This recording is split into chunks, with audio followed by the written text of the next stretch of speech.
ये देश हमारा सोने की चिड़िया था। अंग्रेज आए और उसे लूट कर ले गए। और जब अंग्रेज लूट रहे थे तो वो कुछ निर्माण इस देश में करके गए। जो निर्माण इस देश में करके गए वो निर्माण आज तक टिका हुआ है और उम्मीद करते हैं कि लगभग 150 साल तो और भी टिका रहेगा। फिर ये देश हमारे हाथों में आया, हमारे अपने हाथों में आया।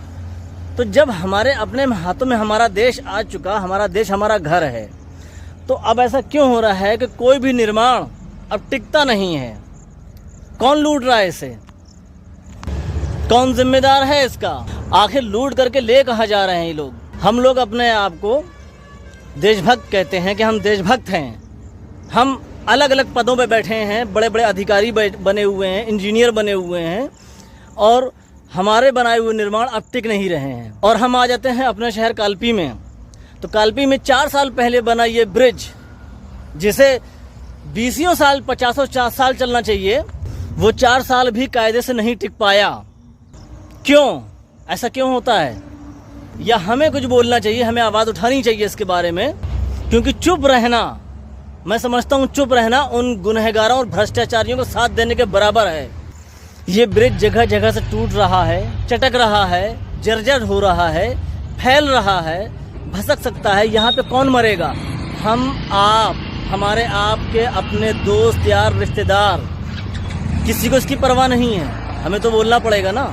और आज की जनरेशन को पढ़ने से ज़्यादा देखने और सुनने में अच्छा लगता है, और वही चीज़ आगे बढ़ती है। मुझे लगा कि इस बारे में भी एक वीडियो बना करके अपने शहर के लोगों को ये बताना चाहिए, दिखाना चाहिए कि हमें आगे क्या करना है।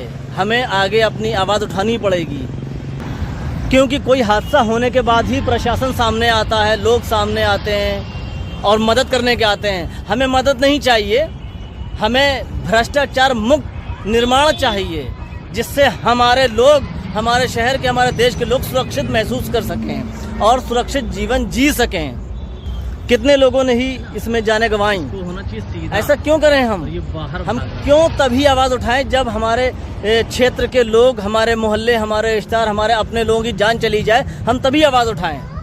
अगर हमें दिख रहा है कि ये चीज़ गलत है तो हमें अभी आवाज़ उठानी चाहिए।